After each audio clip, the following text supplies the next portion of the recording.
네, 안녕하십니까. 보건의료 문제를 수다로 풀어보는 김영성의 보수다 시작하겠습니다. 오늘 두 번째 주제는 비대면 진료에 대한 건데요. 일단 비대면 진료 뭐냐, 뭐 의사를 만나서 하는 진료가 아니고 뭐 전화를 한다거나 뭐 요새 이제 뭐 카카오 이런 화상 통화 이런 것들을 우리 쉽게 생각해 볼 수 있겠고, 아마 경험하신 분들도 많을 거예요. 이제 약을 타러 가야 되는 코로나 때 전화해가지고 이제 뭐 조제를 받는다거나 이런 일들이 있었던 것 같습니다. 관련해서 오늘 무상의료운동본부에서 오늘 주제를 좀 일단 우리가 머리에 각인을 시키기 위해서 무상의료운동본부에서 국회 앞에서 비대면 진료, 원격 진료 관련해서 기자회견을 했는데요. 그 제목이 이래요. 원격 의료는 의료판 배달의 민족 카카오택시. 의료비 폭등, 건강보험 재정 파탕, 영리 플랫폼 금지하라. 핵심 단어들이 많이 나왔는데, 또 이전의 비대면 진료, 원격 진료에 대한 비판의 내용에서 좀 더 중요한 내용들이 좀 포함된 것 같습니다. 일단 오늘 기자회견 내용 포함해서 한 말씀 해주시죠.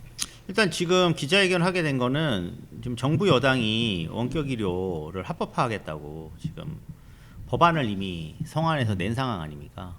그러니까 제가 앞서서도 이야기를 했지만 이재명 정부의 보건 정책이 전반적으로 의정 갈등 해결을 제외한 나머지는 기존의 문제들을 빨리 그냥 해결하는 방식으로 되는데 그 내용이 대단히 문제가 많습니다. 뭐 오늘 다 이야기할 수는 없지만 뭐 필수의료법, 지역이사법 이런 것도 저희 생각보다 상당히 좀 이상한 방향으로 지금 막 이렇게 후다다닥 빨리 정리를 하려고 하는 게 커요. 갈등을 이제 해소한다는 명분으로. 근데 이제 이 원격 의료는 갈등 해소라는 말로 이렇게 표현하면 원래 안 되는 거거든요. 이게 기존의 그 보수 정부 때 있던 그 프레임이지 않습니까? 뭐 마치 이게 의사들이 반대해서 못 하는데 되게 괜찮고 좋은 의료인 것처럼 포장을 해가지고 그래도 그나마 그동안 저희가 원격 의료는 이런 문제가 있다. 뭐 해가지고 이게 대단히 의료 영리화의 문제가 있고 그리고 이제 불필요한 의료비를 지출시키고 뭐 중개료를 또 내야 되고 뭐 등등등 의약품 오남용이 문제가 있고 이런 주장을 해서 원격 의료는 약간 이미지가 안 좋아요.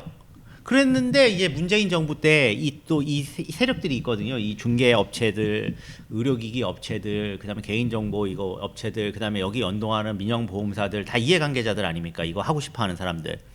이 사람들이 이제 벌떼같이 들어가가지고는 이름을 비대면 진료라고 그럴싸하게 바꾼 거예요. 그때 이제 코로나 때 저희가 비대면 뭐 줌 회의를 한다든지 비대면 문화 뭐 하면서 막 이야기 나오니까 마치 그런 약간 좀 다른 성격의 긍정적인 이미지를 여기다 덧칠을 해가지고 윤색을 한 거죠. 그리고 이제 그 코로나가 끝나고 나서 이런 원격 진료가 사실은 코로나 시기에 긴급한 상황에만 허용이 됐어야 되는데 법안도 안 만들어졌는데 윤석열 정부에서 끝나자마자 지금 거의 2년을 시범 사업을 하고 있는데 전면 허용 시범 사업을 지금 하고 있어요. 그러니까 지금 이 말도 안 되는 일이 벌어지고 있는데 그거를 이재명 정부에서 사실은 정리를 하고 이거 옥석을 가려가지고 이 원격 의료에서도 해야 되는 부분과 안 해야 되는 부분 논의를 하는 게 아니라 어차피 이제는 시범 사업 2년 하면서 거의 뭐 전면화 됐으니까 그냥 합법화하자. 그동안에 업체들의 고통이 뭐였니? 그것도 우리가 해결해 줄게. 이러면서 이야기가 나와서 지금 시민사회 단체들이 오늘 국회 앞에 가가지고 이 법 통과되면 안 된다고 한 겁니다.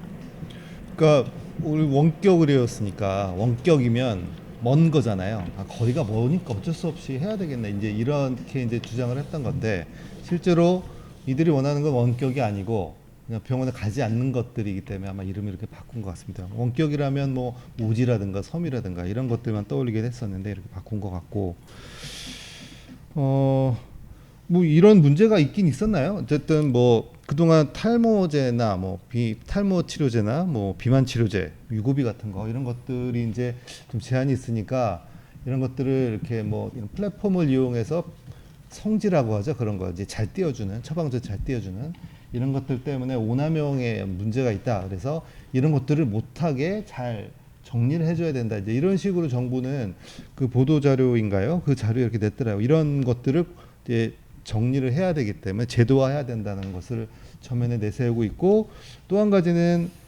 의협에서 이제 이 부분에 대한 조건을 제시했었는데 그 의협의 조건들을 다 받아주겠다. 그래서 대면 진료의 보조 수단이어야 되고 초지는 안 되고 제지만 해야 되고 의원급만 해야 되고 전담 기관을 만드는 건 안 된다. 뭐 이런 주요 내용이 있었는데 이런 것들을 다 받아주기로 했대요. 그러니까 밖에서 보기에는 의정 갈등의 어떤 의사와의 어떤 통합 정치, 화해 정치를 구현하는 것 같으면서도 국민들의 건강에 약물 남용도 막아주는 것 같은 지금 모양새는 이런 것들을 해결하기 위해서 정부가 안을 내놓고 지금 9월에 아마 9월 국회에 통과시키겠다라는 목적인 것 같은데 의협이 제시한 내용은 좀 뭘까요? 이거는 의협도 이제 과거에는 개원이들의 어떤 압력 때문에 사실 이게 플랫폼이 도입이 되고 한쪽에 이제 특히나 병의원이나 특히 이제 대형 병원들도 이게 진입하게 되면 환자 쏠림이 있으니까 사실은 이제 지극히 경제적인 이해관계 때문에 강력하게 이거를 정했는데 코로나 시기를 거치면서 이제 한번 맛을 본 거죠. 괜찮네. 그리고 문재인 정부 때 이거를 또 활성화하려고 어떤 잘못된 시책을 했냐면 진찰료를 30% 가산을 해줬어요. 전 세계 유례 없는 일입니다. 비대면으로 진료하면 30% 깎아야지.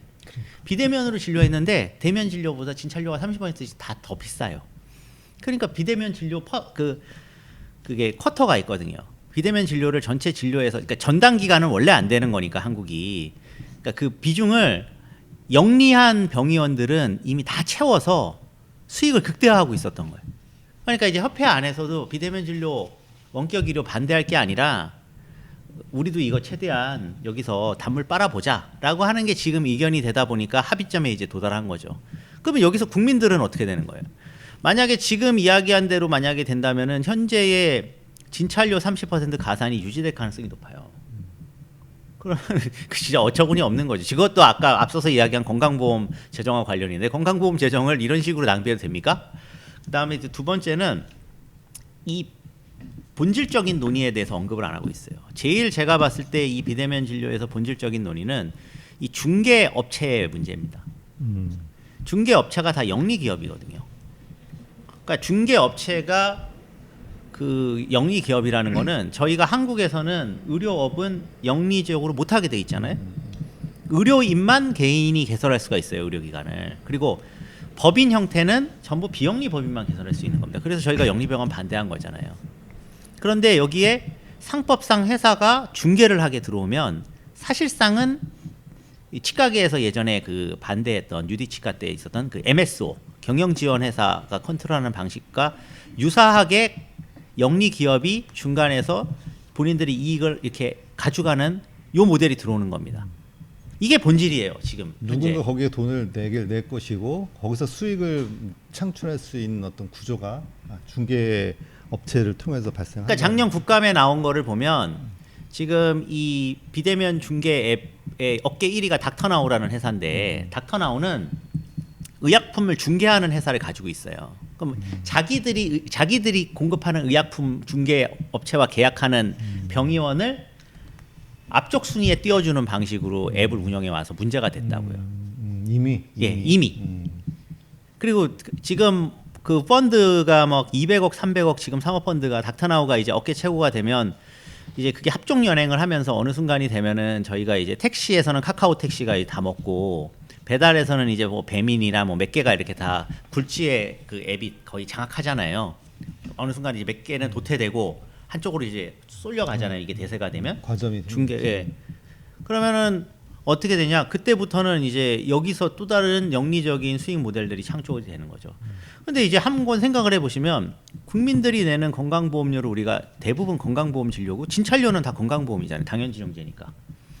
뭐 물론 뭐 여드름약이나 뭐 탈모약만 받으려고 하면 진찰료를 뭐 비급여라고 치더라도 만성 질환 이제 뭐 고혈압 당뇨약 같은 거 재진으로 봤을 때 그럼 건강보험 재원을 써서 영리 중개업을 살찌우는 게 그게 논리상 말이 안 되는 거거든요. 그래서 만약에 이렇게 귀결이 되는 구조이기 때문에 원래 본질적인 논의라는 거는 요번에 만약 이거를 정부 여당이 이 원격 의료를 합법화하겠다고 하려고 했으면 중개 업체를 건강보험공단이나 보건복지부가 공적 앱을 만들거나 공적 중개 서비스를 제공하겠다고 하는 게 정상이에요. 이걸 진짜 제대로 하고 싶었으면. 근데 안 그랬다는 거죠. 그런 이야기가 한마디도 나오지 않는다는 겁니다. 지금 중요한 건. 그리고 또 하나의 비본질적인 이야기들 말고 본질적인 게 뭐냐면 약 배송을 지금 택배로 하겠다고 지금 요번에 이야기를 했거든요. 지금 원격 의료 업체가 지난 거의 5년을 지금 이제 시범 사업부터 이걸 돌리면서 그 원격 의료에 참여하는 이제 이 환자들이 가장 큰 이 벽으로 느끼는 게 약이 배송이 안 된다는 거. 그러니까 저희가 진단해서 처방을 해도 결국은 그 처방전을 전자 처방전이나 처방전을 가지고 약국에 가야 돼. 근데 한국에서는 다들 이걸 아시는지 모르는데 한국은 성분명 처방이 안 되거든요. 그래서 지금 이제 그게 상품명 처방으로 돼 있거든요. 그러니까 상품명 처방이니까 제가 만약에 A 의원에 가서 A 의원의 원격 의료로 처방전을 받았어요. 근데 그 A 의원의 처방전은 A 의원 주변에 있는 약국에서만 처방될 가능성이 커요. 상품명 처방이니까. 그리고 제가 어디 대학병원 앞에 있는 큰 약국 가도 그 약이 없을 가능성이 크거든요. 그러면 그게 또 복잡하잖아요. 이게 상품명으로 이거 대체하고 그러면 그 약사님이 또 병원에 전화해가지고 그러면 이거 허락을 얻어야 되고 이런 게 있어요. 그러니까 작동이 안 되는 거예요. 아 어차피 A형 가야 되네? 이런 말이 나오는 거예요. 한번 해보면. 근데 그 부분을 지금 해소해주겠다고 한 거예요. 그리고 저는 최근에 들어서 이 성분명 처방 관련돼 있는 여러 가지 논의들이 막 다시 나오는데, 아니 저는 성분명 처방 뭐 할 수 있다고 생각하고 뭐 상품명 처방 꼭 해야 된다고 주장하는 사람은 아닙니다만, 최근에 성분명 처방 이야기가 많이 나오는 거는 저는 이 원격 의료 업체들의 이 로비 그리고 이거를 활성화하려고 하는 시도랑 또 연결이 돼 있다고 봐요. 그러니까 왜냐면 이쪽은 이미 엄청나게 큰 금융 자본이 지난 거의 15년 이상을 투자한 엄청나게 큰 사업입니다. 이명박 정부 때부터 이 건강 그 보건의료 체계를 민영화하려고 하는 핵심 사업 중에 하나예요, 이게. 왜냐하면 여기에 영리병원이 막혔잖아요. 그러니까 이제 영리 기업이 여기 중개로 들어와 가지고 이걸 전체를 지금 컨트롤하고 싶어 하는 거예요. 그리고 끝으로 지금 통합돌봄법을 하겠다고 지금 정부가 이야기를 했잖아요, 작년부터. 통합돌봄법에서 이제 제일 중요한 게 지역사회에 이제 저희가 뭐 에이징 인 플레이스 이런 걸 하려고 그러면은 주치의제도도 도입하고 그래야 되는데, 주치의제도는 차치하고 지금 만성질환 관리조차도 1차 의료 기관들이 잘 못하고 있는데, 이제 윤석열 정부에서 만드는 소위 필수 의료 프레임이나 이런 거를 다 따라가서 이렇게 맥락을 보면, 그건 건강관리 회사가 이제 만성질환을 유지하든지 아니면은, 그런데 이제 의사가 부족하거나 이런 지역에서는 비대면 진료로 이제 만성질환자는 그냥 약을 받으러서 아니면 원격으로 뭐 혈당이나 뭐 혈압 그 제공해가지고 원격으로 하라는 거 아닙니까 지금? 이게 원래 그런 맥락이에요. 지금 다 읽어보면. 그렇다면은 통합돌봄 못 하는 거죠. 왜냐하면 돌봄도 그러면은 앱으로 지금 뭐 그 깡통 로봇도 얼마 전에 많이 나왔던데 돌봄 앱 만들어가지고 하실 거예요?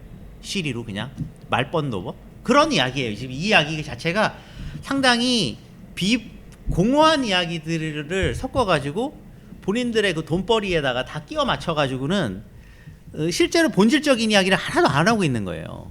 대면 진료를 어떻게 강화할지에 대한 이야기가 없고, 중개 앱의 영리화를 어떻게 막을지에 대한 이야기가 없고, 그리고 약 배송으로 인한 진짜 앞으로 닥칠 끔찍한 재앙에 대한 이야기가 없이 그런 걸 막 두리뭉실하게 그냥 섞어가지고 의사협회가랑 적당히 타협해가지고는 가겠다고 하니까 진짜 심각한 문제라고 저는 생각합니다.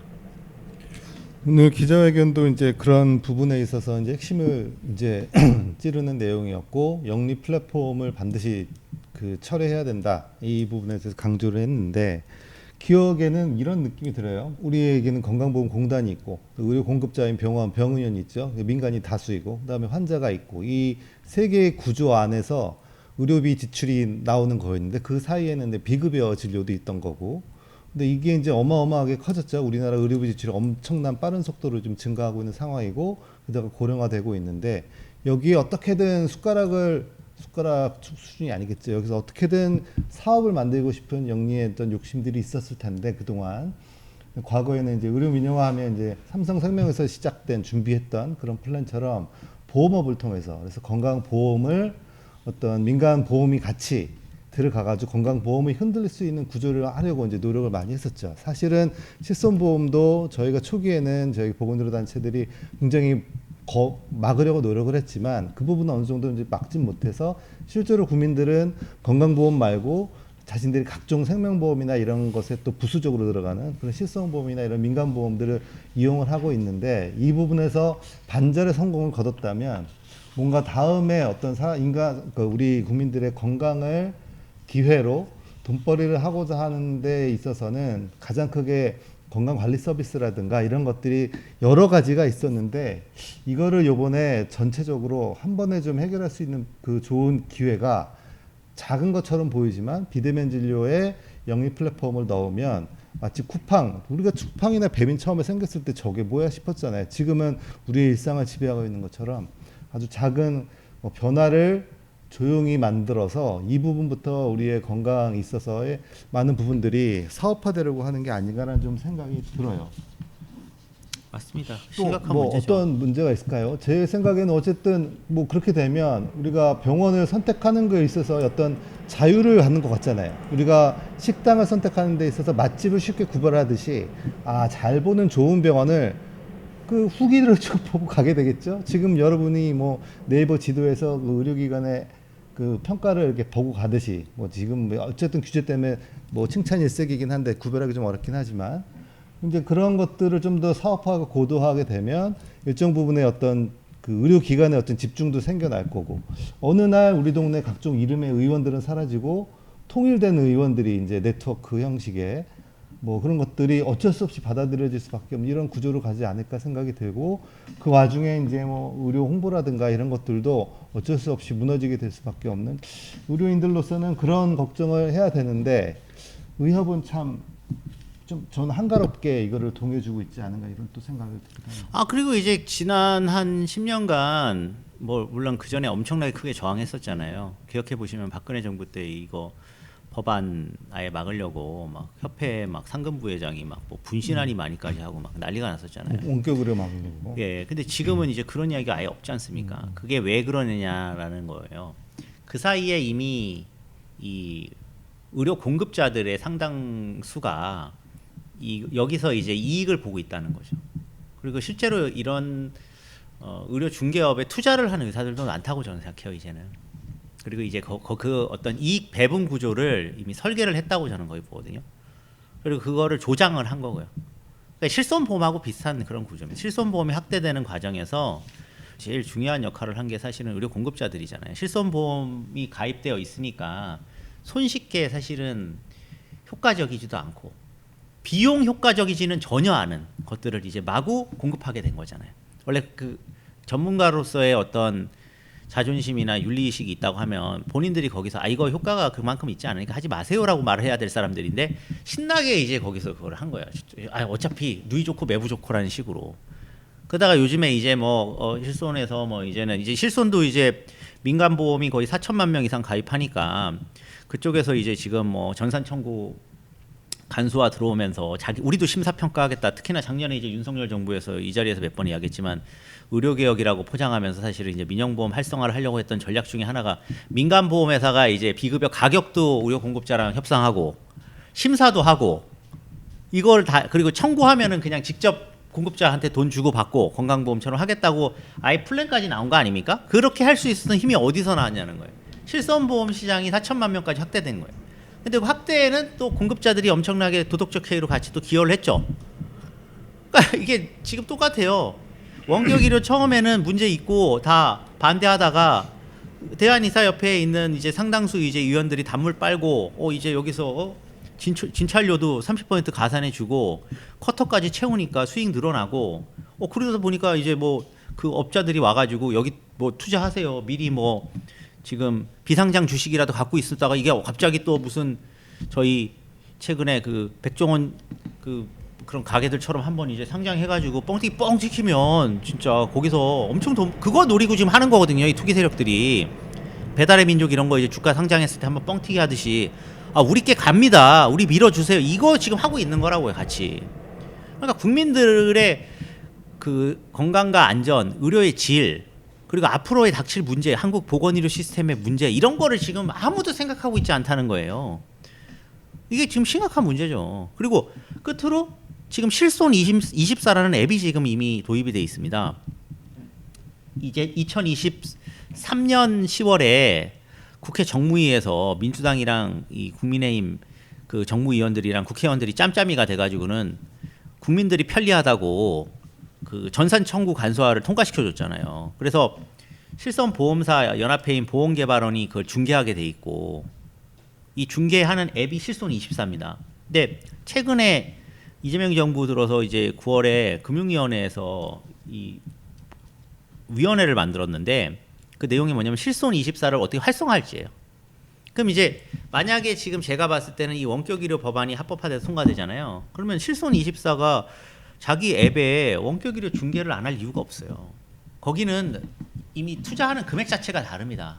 민영보험사들의 연합단체가 사실 이거 운영하는 거기 때문에 왜냐면 그렇게 하면서 실손보험 청구도 동시에 됩니다. 이렇게 해서 홍보해서 그냥 갈 수 있거든요. 그러면 의료 공급자들을 사실은 금융자본이 상당 부분 포획해가지고 통제하게 될 가능성도 있어요. 거기다 건강 그 관리 서비스라고 해서 윤석열 정부 때도 한번 뻥튀기 시켜주려고 했다가 지금 뭐 이게 주야무야 됐는데 이것도 왜냐면 민영보험사가 하고 싶어하는 사업이거든요. 사실 그것도 여기 결합이 될 수 있어요. 그리고 또 하나는 최근에 재밌는 거는 그 오세훈 시장이 서울시에서 손목닥터 9988이라는 걸 합니다. 가지고 뭐 처음에는 얼마나 걸었는지 갖고 하는데 요즘에는 뭐 심박수 뭐 이런 것도 이제 책정해가지고 막 바우처 주고 뭐 건강 기금 주는데 최근에 오세훈 시장의 아이디어가 그거래요. 그 점수를 바탕으로 그 내 개인 정보를 생명보험사에 넘기면 보험금을 깎아주는 방식으로 지금 이걸 설계를 한다는 거예요. 그 언뜻 들었을 때는 내가 밖에서 운동 열심히 하고 했더니 나는 실손보험료도 깎이고 생명보험 가입할 때도 깎인다? 그렇게 생각하지만 보험사 입장은 보험사는 거대한 데이터 산업 아닙니까? 이 사람이 나한테 보험료를 깎아줬을 만한 그런 건강 상태를 건강 정보를 가져가고 싶은 거잖아요. 그럼 이게 어떻게 되는 거냐는 거예요. 결국 민영보험으로 대표되는 금융자본이 이 보건산업에 엄청난 영향력을 행사할 수 있는 그런 플랫폼을 깔아주는 거죠, 이게. 그러니까 지금 총체적으로 다양한 방식으로 이렇게 접근이 들어오고 있다는 거. 그래서 우리가 이렇게 그냥 이거를 우리 국민들이나 이거 들으시는 분들이 나의 편의성 문제 이렇게 직자적으로 그냥 이렇게 접근하시면 이제 곤란하다는 겁니다.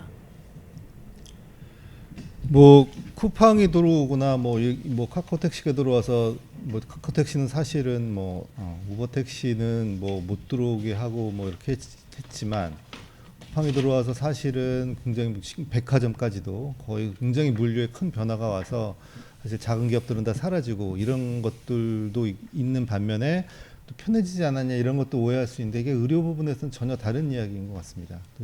그동안 어떤 건강보험과 경쟁할 수 있는 보험 같은 것들을 우리가 막으려고 노력했던 것도 이 체계 안에 어떤 영리의 기회가 주어지는 순간 나머지 공적 체계는 아까 우리가 말했던 건강보험 재정이라든가 공공의료 확충이라든가 이런 것들은 정말 한 방에 무너질 수 있는 거대한 두 개 구멍이 이제 시작되는 게 아닐까 싶고 이 부분에 정말 큰 우려가 좀 됩니다. 지금 뭐 오늘 그 기자회견 말고는 사실은 그 정부 법안에 대해서 저희가 믿고 있었던 국회의원들이 있어요. 민주당의 어떤 임선민 의원들인가 김윤 의원님들이 이렇게 내신 법안 봐도 뭐 규제 장치를 몇 가지 더한 것이지 이거 자체를 이렇게 막으려고 하는 뚜렷한 의지는 보이진 않거든요. 그래서 큰 문제가 좀 터진 게 아닌가 싶고 당장 9월에 이게 통과되었을 때 얼마나 큰 후폭풍을 가져올지 좀 우려가 되지 않을 수가 없습니다.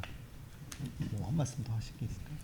그러니까 이재명 정부는 지금 정신을 차려야 돼요. 제가 봤을 땐 이게 그냥 기존의 관료들이나 기존의 그 산업계 요구를 이게 뭐 경제 성장 논리나 뭐 AI 의료로 이렇게 치환해 가지고 받아들이면 안 되고 전부 다시 다 한번 점검해 봐야 된다는 거죠.